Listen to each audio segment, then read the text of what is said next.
Assalamualaikum warahmatullahi wabarakatuh. Pada kali ini kita akan membahas topik yang sedang ramai diperbincangkan, pendekatan badak militer terhadap remaja yang terlibat dalam pergaulan bebas. Apakah pendekatan ini sebagai solusi yang tepat atau justru menciptakan persoalan baru terkait kesehatan mental? Bersama saya Fatin Nur Osman akan memandu diskusi menarik ini. Telah hadir bersama kita 3 mahasiswa dari Kejuruan Studi Hukum Ekonomi Syariah. Ada Mas Hendra, ada Mas Zidni, dan juga ada Mas Edgar. Dan juga ada narasumber lulusan psikologi, yaitu Mas Kuri Cahyadi. Kita mulai dengan Mas Hendra. Dari perspektif hukum nasional dan juga hak asasi manusia. Ya Mas, bagaimana Anda melihat pendekatan badak militer ini sebagai solusi terhadap perilaku menyimpang remaja? Menurut saya, jika dilihat dari sudut pandang pendekatan hukum nasional, dapat berpotensi. Di sana ada sisi positifnya juga dan ada sisi negatifnya. Menurut saya, keduanya kalau dilakukan secara terukur dapat berdampak positif. Apabila tidak dilakukan secara benar, maka mungkin dapat menimbulkan sisi negatif. Mungkin jika dilakukan secara terukur, secara benar, mungkin dapat meningkatkan kedisiplinan bagi para mahasiswa atau siswa yang berada di sana. Sekarang saya ingin dengar dari sudut pandang syariah. Selanjutnya dari pandangan Mas Edgar, bagaimana pandangan hukum Islam terhadap pembinaan remaja melalui cara seperti ini, Mas? Silakan, Mas. Oke.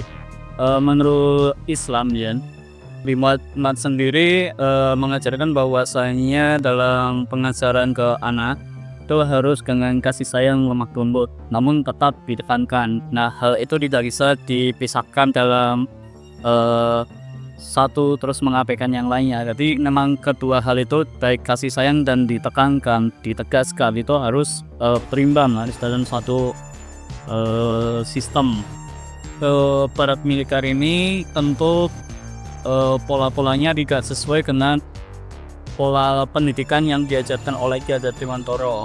Nah, Ki Hajar Dewantara dalam pola pendidikan itu harus terdapat 3. Yang pertama adalah rumah, yang kedua adalah sekolah, terus yang ketiga adalah masyarakat. Nah, tentu di dalam ketika ini nggak ada yang namanya badak militer seperti itu. Sekarang kita lanjut ke Mas Zidni.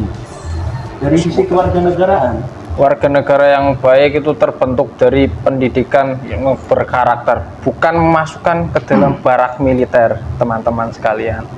Ya, kita dengan adanya Pancasila, sila kemanusiaan yang adil dan beradab, yang menanamkan tentang adab untuk lebih itulah di dalam masyarakat. Nah, seperti itu dari saya.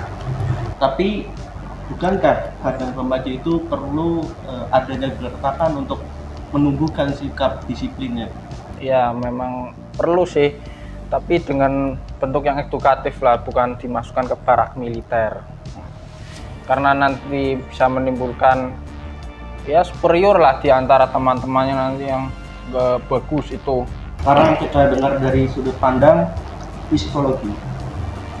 Dengan Mas Kuri Cahyadi, saya akan bertanya, bagaimana Anda menanggapi pendekatan badak militer ini terhadap remaja dan kesehatan mental? Silakan Mas. Ya, terima kasih atas pertanyaannya. Kita melihat dulu penyebab mereka masuk ke barak militer itu sebabnya karena apa. Kita tahu bahwa sekarang ini remaja banyak melakukan penyimpangan dengan perilaku pergaulan seks bebas, tawuran, dan lain sebagainya. Sehingga memang pemerintah membuat inisiasi, membuat program bagaimana caranya anak ini bisa terhindar dari perilaku tersebut. Kalau kita balik jelas ke penyebabnya, bahwa ini adalah salah satu, bukan penyebabnya semata-mata bukan karena siswanya. Ini adalah akumulasi dari berbagai pihak yang menyebabkan siswa tersebut melakukan perilaku penyimpangan. Kita bahas yang pertama terkait orang tua. Orang tua memegang peranan penting untuk siswa, untuk anak membuat perilaku-perilaku penyimpangan.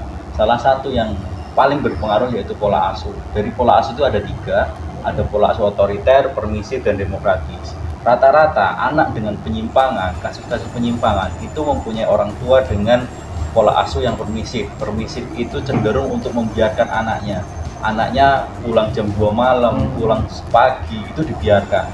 Sehingga anak merasa bebas sebebas-bebasnya tanpa adanya kontrol perilaku dari orang tua, dari pihak manapun, sehingga mereka menyebabkan penyimpangan tersebut. Lalu bagaimana kita merancang pendekatan yang bisa menggabungkan disiplin, nilai moral, dan juga kesehatan mental? Pendekatan hukum yang humanis bisa jadi solusi. Kita mempunyai dasar hukum perlindungan anak yang dapat dimaksimalkan di sana, asalkan pendekatan ini tidak bersifat formalitas saja. Tentunya bisa dikembalikan ke omongan orang-orang yang dahulu, orang tua terdahulu yang mungkin kalau sekarang kalau kamu nakal tak masukin ke barak loh. Nah mungkin bisa dikembalikan ke dahulu, yaitu adalah memasukkan anak ke pondok yang mana kurikulumnya sudah jelas, terus juga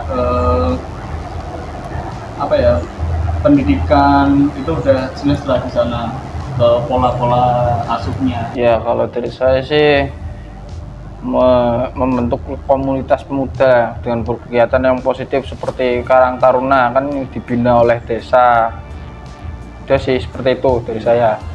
Pendidikan pertama dalam lingkungan adalah keluarga, sehingga memang kita tidak boleh fokus hanya kepada anaknya saja.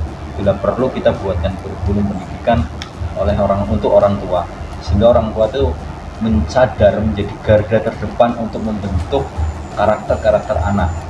Kemarin saya melihat di DPR RI menyampaikan bahwa ini menandakan orang tuanya sudah nggak mampu untuk mendidik anaknya. Kita untuk menghindari konotasi yang negatif itu memang perlu adanya sinergisitas dari berbagai pihak, terutama orang tua. Bagaimana cara menyadarkan bahwa orang tua ini menjadi garda terdepan untuk membentuk karakter anak. Sebisa mungkin anak itu tidak dimasukkan ke barak, tapi cukup pendidikan dari dalam rumah lewat pembiasaan, lewat pemaksaan yang nantinya akan membentuk suatu pembiasaan yang positif. Dari diskusi ini kita belajar bahwa membina remaja agar menjadi warga negara yang baik tidak cukup hanya dengan pendekatan keras, tapi kita butuh cara yang adil, edukatif, dan juga membangun karakter, dan juga yang paling utama adalah pendekatan dari sisi agama itu sendiri. Ya, terima kasih untuk seluruh narasumber yang sudah hadir pada kesempatan kali ini, dan juga Anda semua yang sudah menyaksikan podcast pada kali ini. Kurang lebihnya mohon maaf apabila ada salah dari kami semua. Wassalamualaikum warahmatullahi wabarakatuh.